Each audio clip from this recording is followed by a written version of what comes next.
Joining Civvy Street, top career tips now you're getting out. My name is Andrew Arkley, founder and director of PurpleCV, and today we have Craig Smith, Head of Education for Minerva Elite Performance. Thank you, Craig. So we just talked about top 5 tips for your CV and applications, and now we're going to talk about top 5 tips from Craig about maximizing opportunity through ELCAS funding and education. So Craig, over to you.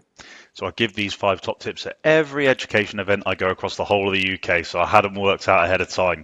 The first one, the primary one, and everyone's got to ask themselves this question: what is your industry looking for that you're hoping to join? So whilst you're in the military, do some research. When you're looking at those roles on LinkedIn, when you're on Indeed, when you're on those platforms, what is the desired and required qualifications they're looking for the roles that you want to achieve. A lot of people will go and do something in health and safety, like an IOSH or an EBOSH, and that's great. But if the job that you're applying for doesn't value that qualification, it doesn't have any currency. So, the first top tip is make sure whatever you're investing your ELC funding into or your time and effort into, it's going to pay dividends and it's going to open some doors for you in Civvy Street. So that would be top tip number 1. Top tip number 2 would be pick your subject carefully. You need to make sure that you have an intrinsic want to study this. A lot of people go and do qualifications because they think it sounds really, niche and Gucci. But when they get into it, they realize, this is horrific. I'm not enjoying it. So pick your subject quite carefully. How are you assessed? Is it exams? If you don't like exams, you need to look at that very carefully. If it's project-based, if it's essays, if it's, is it physical or remote attendance? All these things play into the decision you end up making. So that would be top tip number 2, is pick your subject quite carefully. What is it you're actually studying? The second thing is pick your provider quite carefully as well. There are a plethora of ELCAS registered centres across the UK and internationally that will allow you to use your military funding for qualifications with them. But do your research.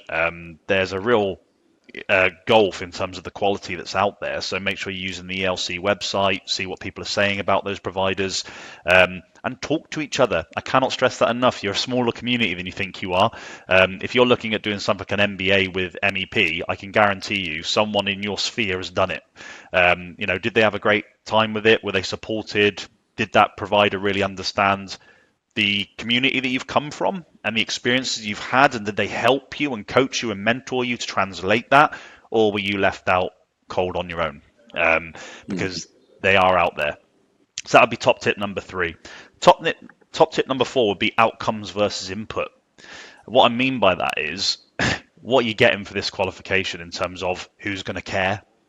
You can use ELC funding for all sorts of qualifications, but you can also use that for the second highest qualification in the UK, an MBA, and it's the same process. So if you're going to invest your time and effort in doing something and using your ELCs, make sure you're maximizing the impact that those qualifications are going to have to open wider opportunities for you.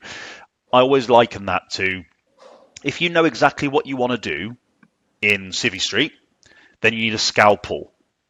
Okay, and what I mean by that is you need a qualification that's very specific for that particular industry.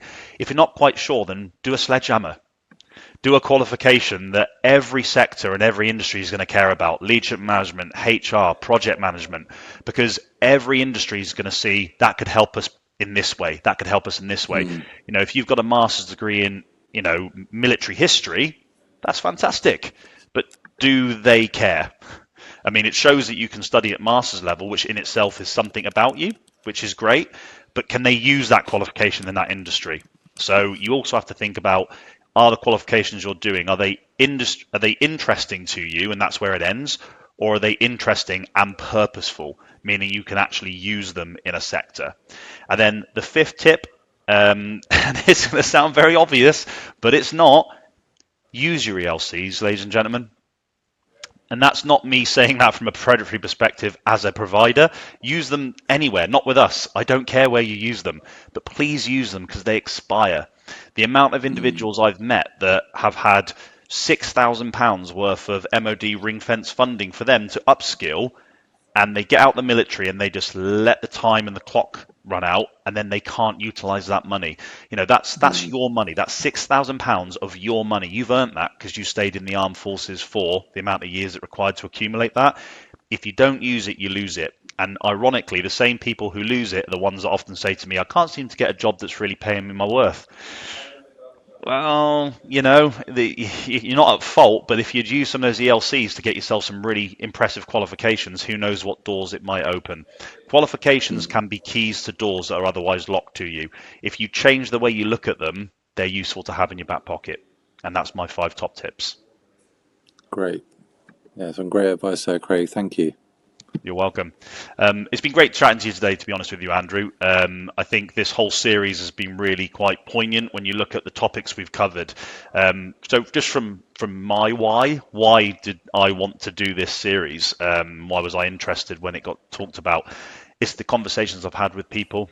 And the confusion I see around this. It's a minefield, Andrew. You live this world, CV writing, and support the work you guys do at PurpleCV is internationally recognised. But when you are getting out the military, it's quite a lonely thing. And having this series to draw from and get some really top tips, basic advice that's easy to follow, is really, really valuable.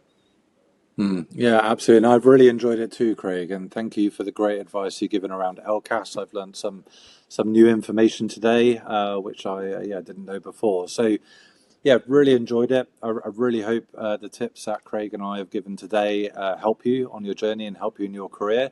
From my point of view, and similar to what you said, Craig, we help people day in, day out with their CVs.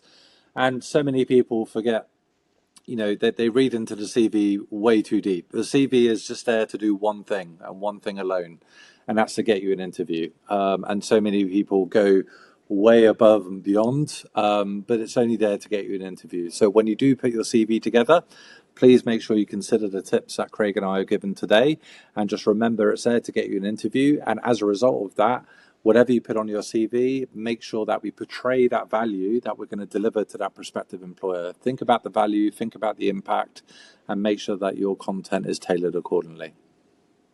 Perfectly said. Thank you, Andrew. You're welcome.